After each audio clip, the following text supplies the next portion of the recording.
जय जय Shri Sudarshana. This is Sri Desika Mangalam. Step 4. श्रीमान् वेङ्कटनाथार्यः कवितार्किककेसरी वेदान्ताचार्यवर्यो मे सन्निधत्तां सदा हृदि. श्रीमल्लक्ष्मणयोगीन्द्रसिद्धान्तविजयध्वजं विश्वामित्रकुलोद्भूतं वरदार्यमहं भजे. श्रीमल्लक्ष्मणयोगीन्द्रसिद्धान्तविजयध्वजं विश्वामित्रकुलोद्भूतं वरदार्यमहं भजे. श्रीमल्लक्ष्मणयोगीन्द्रसिद्धान्तविजयध्वजं विश्वामित्रकुलोद्भूतं वरदार्यमहं भजे. सर्वतन्त्रस्वतन्त्राय सिंहाय कविवादिनां वेदान्ताचार्यवर्याय वेङ्कटेशाय मङ्गलम्. सर्वतन्त्रस्वतन्त्राय सिंहाय कविवादिनां वेदान्ताचार्यवर्याय वेङ्कटेशाय मङ्गलम्. सर्वतन्त्रस्वतन्त्राय सिंहाय कविवादिनां वेदान्ताचार्यवर्याय वेङ्कटेशाय मङ्गलम्. नभस्यमासि श्रोणायामवतीर्णाय सूरये विश्वामित्रान्वयायास्तु वेङ्कटेशाय मङ्गलम्. नभस्यमासि श्रोणायामवतीर्णाय सूरये विश्वामित्रान्वयायास्तु वेङ्कटेशाय मङ्गलम्. नभस्यमासि श्रोणायामवतीर्णाय सूरये विश्वामित्रान्वयायास्तु वेङ्कटेशाय मङ्गलम्.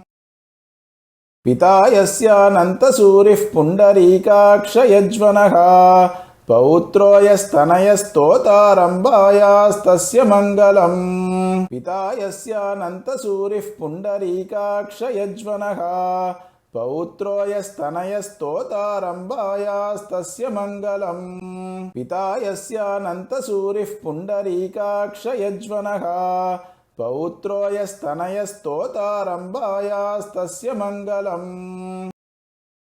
वेङ्कटेशावतारोऽयं तद्घण्टां शोथवा भवेत् यतीन्द्रां शोथवेत्येवं वितर्क्यायास्तु मङ्गलम्. वेङ्कटेशावतारोऽयं तद्घण्टां शोथवा भवेत् यतीन्द्रां शोथवेत्येवं वितर्क्यायास्तु मङ्गलम्. वेङ्कटेशावतारोऽयं तद्घण्टां शोथवा भवेत् यतीन्द्रां शोथवेत्येवं वितर्क्यायास्तु मङ्गलम्.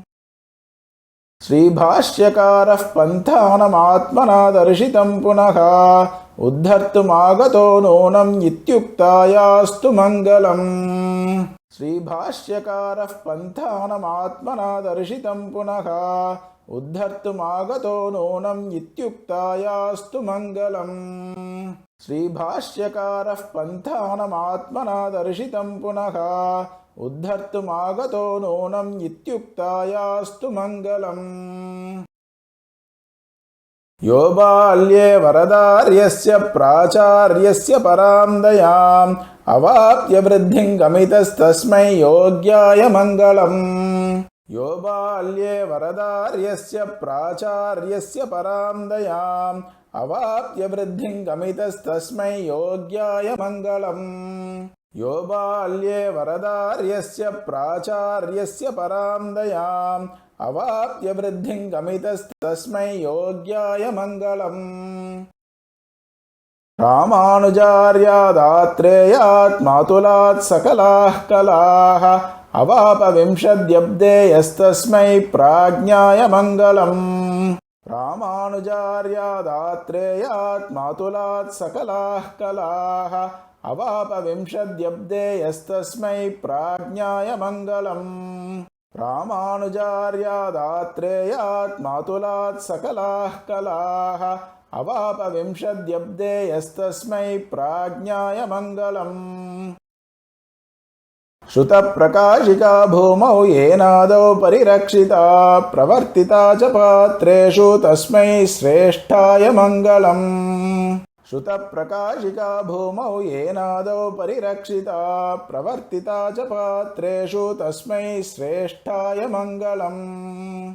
श्रुतप्रकाशिका भूमौ येनादौ परिरक्षिता प्रवर्तिता च पात्रेषु तस्मै श्रेष्ठाय मङ्गलम्।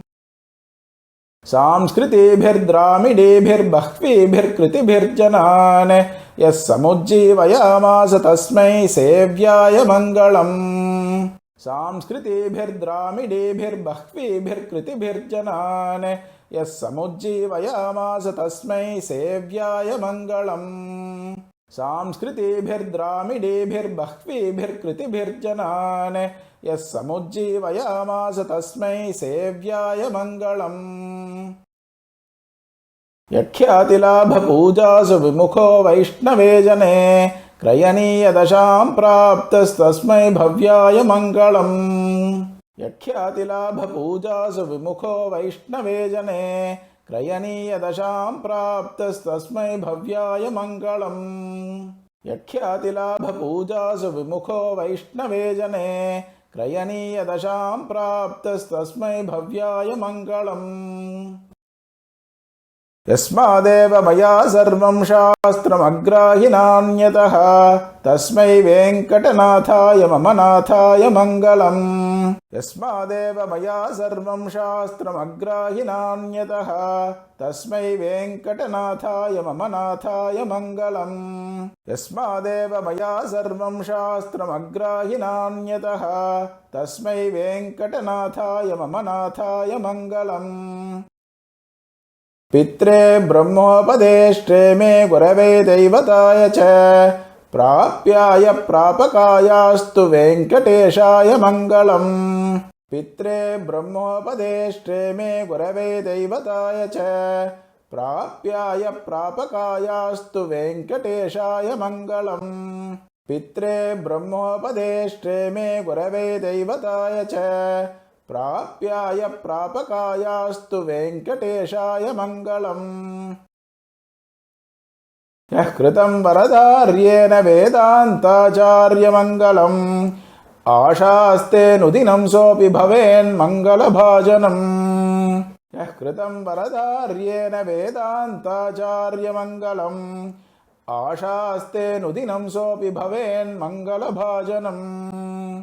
यः कृतं वरदार्येण वेदान्ताचार्यमङ्गलम् आशास्ते नुदिनं सोऽपि भवेन्मङ्गलभाजनम्। भाद्रपदमासखद विष्णुविमलक्ष्ये वेङ्कटमहीध्रपतितीर्थदिनभूते प्रादुरभवज्जगति दैत्यरिपुघण्टा हन्तकवितार्किकमृगेन्द्रगुरुमूर्त्या। भाद्रपदमासखद विष्णुविमलक्ष्ये वेङ्कटमहीध्रपतितीर्थदिनभूते प्रादुरभवज्जगति दैत्यरिपुघण्टा हन्तकवितार्किकमृगेन्द्रगुरुमूर्त्या। भाद्रपदमासखद विष्णुविमलक्ष्ये वेङ्कटमहीध्रपतितीर्थदिनभूते प्रादुरभवज्जगति दैत्यरिपुघण्टा हन्तकवितार्किकमृगेन्द्रगुरुमूर्त्या। सशङ्खचक्रलाञ्छनः सदूर्ध्वपुण्ड्रमण्डितः सकण्डलग्नसत्तुलस्य नर्घपद्ममालिकः सितान्तरीयसूत्तरीये यज्ञसूत्रशोभितः ममाविरस्तु मानसे गुरुः स वेङ्कटेश्वरः। सशङ्खचक्रलाञ्छनः सदूर्ध्वपुण्ड्रमण्डितः सकण्डलग्नसत्तुलस्य नर्घपद्ममालिकः सितान्तरीयसूत्तरीये यज्ञसूत्रशोभितः ममाविरस्तु मानसे गुरुः स वेङ्कटेश्वरः।